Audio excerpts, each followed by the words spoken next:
നൊന്ത് പ്രസവിക്കണ ഒരു സ്ത്രീ ഒരു കുഞ്ഞിനെ കൊല്ലാൻ മാത്രം ശരിക്കും അപകടകാരിയാണോ ഈ പോസ്റ്റ് പാർട്ടം സൈക്കോസിസ് അല്ലെങ്കിൽ പോസ്റ്റ് പാർട്ടം ഡിപ്രഷൻ? ഒരു സ്ത്രീ പ്രസവിച്ചു കഴിഞ്ഞാൽ അവർ ഭയങ്കരമായിട്ട് ടയർഡാവും. അതുകൊണ്ടാണല്ലോ അവർക്ക് പോസ്റ്റ് പാർട്ടമായിട്ട് ഭയങ്കര കെയർ കൊടുക്കണത്, കിടന്ന് തന്നെ റെസ്റ്റ് എടുക്കണം എന്നൊക്കെ പറഞ്ഞ് വീട്ടിൽ സൗകര്യം ഒരുക്കണത്. അതേ ക്ഷീണം മനസ്സിനെ ബാധിക്കുന്ന അവസ്ഥയാണ് ഈ പറഞ്ഞ പ്രസവാനന്തര വിഷാദം. അതെങ്ങനെയാണ് കാണുന്നത്? അതിൽ ഒരുപാട് സങ്കടമായിട്ടും വിഷമങ്ങൾ, സംശയമായിട്ട്, ദേഷ്യമായിട്ട്, കുട്ടിയോട് ചിലപ്പം ഇഷ്ടം കുറവ് തോന്നലായിട്ടൊക്കെ ഈ പറഞ്ഞ പോസ്റ്റ് പാർട്ടം സൈക്കോസിസ് ഫേസിൽ കാണാറുണ്ട്.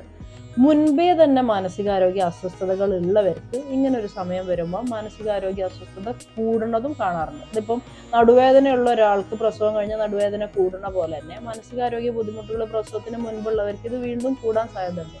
അപ്പോൾ ഏതൊരു മാനസികാരോഗ്യ ബുദ്ധിമുട്ടിനും നമ്മൾ കൊടുക്കുന്ന ബേസിക് കെയർ, എല്ലാവർക്കും ഇതെന്താണ് എന്ന് മനസ്സിലാവുക, അതിനൊരു പരിഗണന കൊടുക്കുക.